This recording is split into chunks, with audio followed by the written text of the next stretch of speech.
Hello, and let's start our discussion for Chapter 15, Debt and Equity Capital.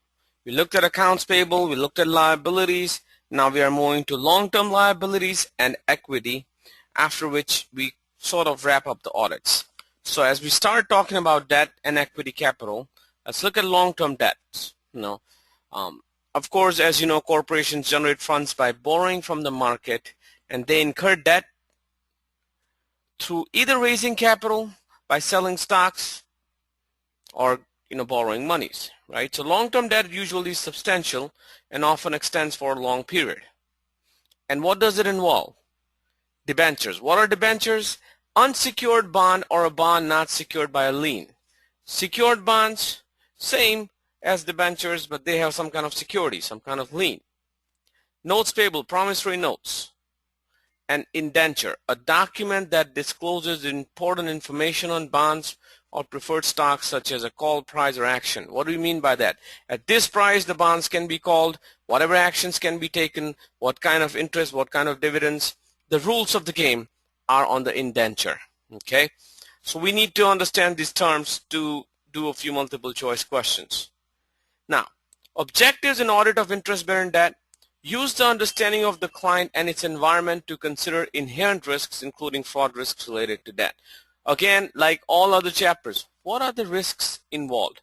What fraud can incur? Okay, what can go wrong? That your opinion may be an incorrect opinion, and that's what we need to assess, obviously by understanding the control environment. Now, so let's continue this further.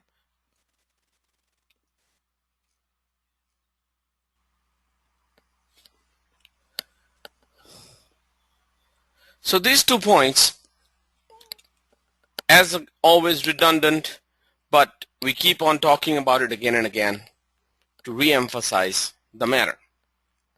Risk assessment, existence of debt and occurrence of related transactions. Related transactions in long-term debt does kind of gain importance. Has all the debt been included? Proper cutoff? The obligations to pay the recorded debt. What do we mean by this? Simply verifying the documents. Proper valuation of debt and accuracy of transactions. What does the debt really include? Have they included proper accruals have been made? Determine that the presentation and disclosure of debt are appropriate, including disclosures.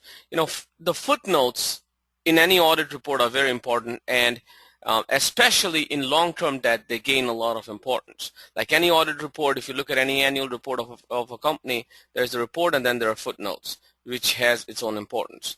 So these are the issues and the areas that you need to be careful about when we discuss long-term debt. Okay, authorization. Who will authorize it? The board of directors.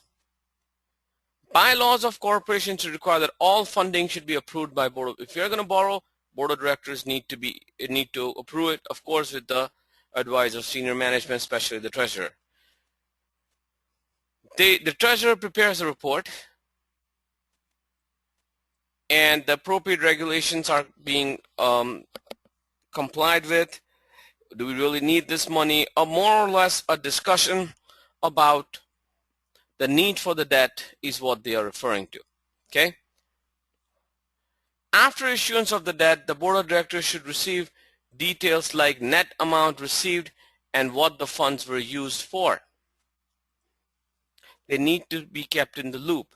Appoint an independent trustee. Who should be in charge of the creditor's interest? Usually a bank. It will monitor a company's compliance with the provisions of the indenture. It maintains detailed records of registered owners of bond. Who owns the bonds as of what date? When bonds change ownership, proper paperwork, trustee who is in charge would have to do that. They should not have access to accounting company and records, of course, segregation of duties. Okay. Importance of interest payments.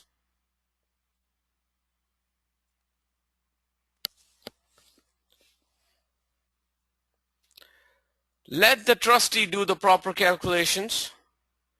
Company should write one big check. These are all good controls. An independent party is looking at the interest payments. You're writing one big check related to the interest payment, collecting the backup from the trustee, and then the trustee, in accordance with the bond coupons, will then distribute the payments and cancel coupons after the payments are made. Okay, like any other cash disbursement. So the most important part in debt audit is looking at the documents, confirming, verifying valuation, interest payments, verifying the accuracy of the debt takes its own importance. So here are some procedures that you need to do. And the most important procedure usually is verification of documents for existence and completeness. Okay, confirming the debt. Analysis. If my debt has increased, my interest payments should simultaneously increase as well. But verification of the debt has its own importance, and probably the most important.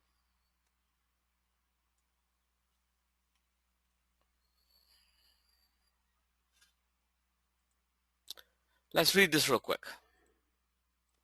When you prepare footnotes to the financials, it is very important for long-term liabilities, interest rates, maturity dates, conversion features. All these things need to be disclosed properly in the footnotes. Okay? Debt confirmation. Take a quick look at this.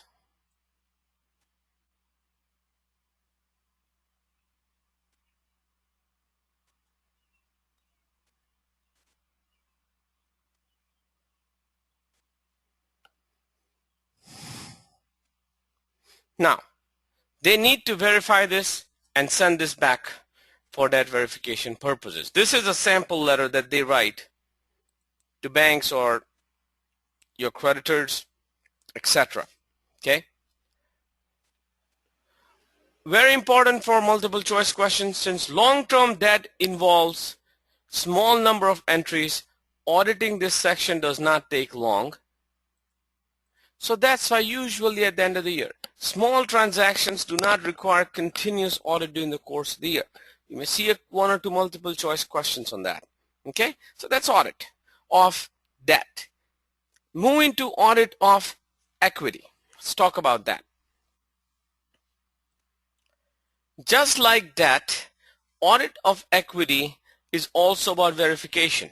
Changes in retained earnings. What are we really auditing here? Okay, issuance of stocks, repurchase of stocks, changes in retained earnings. How do changes in retained earnings occur? Net income increase, dividends decrease, and then hopefully very rare circumstances, prior period adjustments. Okay, auditors' objectives in audit of owner's equity are, let's review this real quick.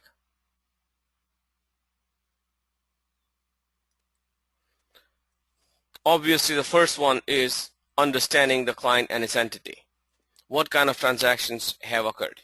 Okay, usually what you do with equity is you will take the entire equity section and you will look at all the changes, beginning, ending, just like you did property, plant, and equipment.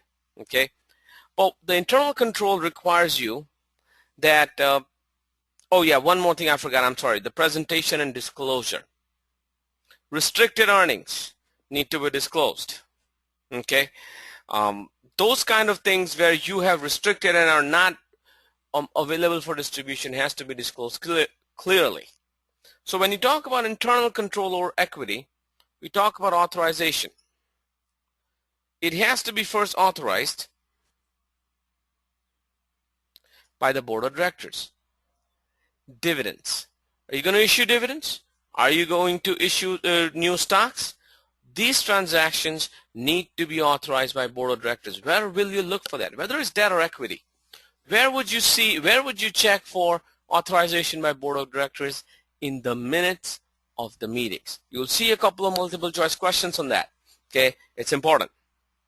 Now, just like you appointed an independent trustee, it's always a good idea to appoint a stock transfer agent or register for equity.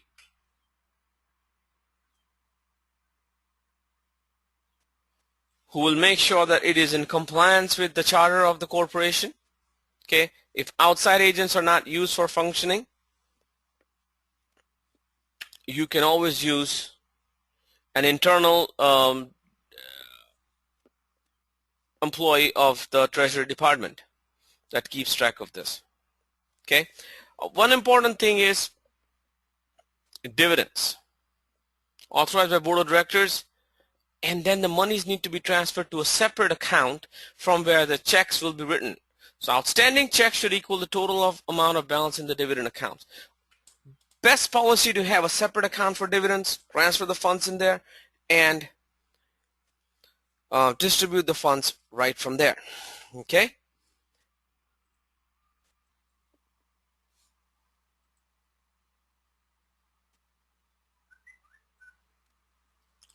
Now, as we discussed, any restrictions on retained earnings need to be fully disclosed. What have you restricted this earnings for? We're trying to expand. Okay, we're trying to build a new manufacturing plant. Certain amount of earnings will not be distributed as dividends, because although it is earnings, when you distribute dividends, you're distributing cash, right? So you need to keep that in mind as well. How do you verify capital stocks? Always examine articles of incorporation. What do the charter says? Okay. Analysis, beginning, activity, ending. Outstanding shares confirmation with independent registers. So again, asking questions more or less just like that and verifying is what this chapter is really all about. For a corporation acting as its own stock register, reconcile the records with the GL. Reconcile the activities with the GL. Okay. And again, compliance with restrictions. If earnings have minimum amount of earnings are to be restricted, it needs to be fully complied with. So all in all, in this chapter, what you're looking at is you are looking at a situation of verification in areas that require not much analysis, not a whole lot of transactions, but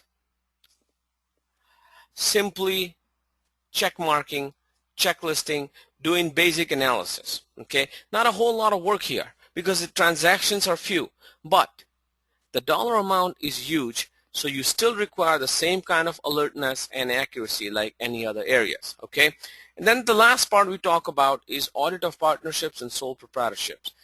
If you're a small business, if you're a small firm auditor, you will be doing a lot of audits of sole proprietorships and partnerships. Okay, for partnerships, the most significant document underlying the partnership form of organization is the partnership contract. So you will read the contract thoroughly to see how loan accounts, bases, you learned this from your tax class, are they being maintained correctly?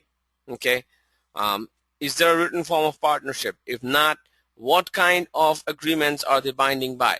Okay, if they don't have a written partnership, you need to get a written statement from the partners confirming the basis, because in a partnership audit in equity, everything else may stay the same insofar as all other areas are concerned, but the equity part has its own importance. Okay, because you want to make sure that the bases are correct, restrictions in drawings of profit are complied with.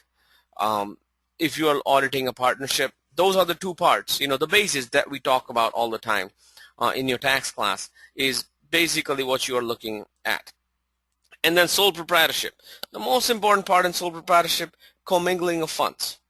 Okay, is the business, because there are no checks and balances, is the business account strictly used only for business purposes? Very, very important. Okay, analysis are made of all proprietorship accounts and any withdrawals are verified. Intermingling business and personal transactions is a challenge, and that's the part you really want to focus on when you're doing sole proprietorship. Again, you will do this kind of audits if you work for a small firm, and although we have these big firms, small business audits is a major chunk of the American economy. Okay, so you need to understand that. Especially if you're not fresh out of college, you're going back to school and you still want to go into the audit function, there is a more or less chance that you may get hired by smaller firms if you choose to go for the auditing profession, and those things will be important. So basic understanding is required for this section as well. A few multiple choice questions you'll see in this area too. Okay, so a small chapter again, a lot of things to be mindful of, and again a few multiple choice questions as well. Thank you, and we will do the next chapter after this, which is chapter 16.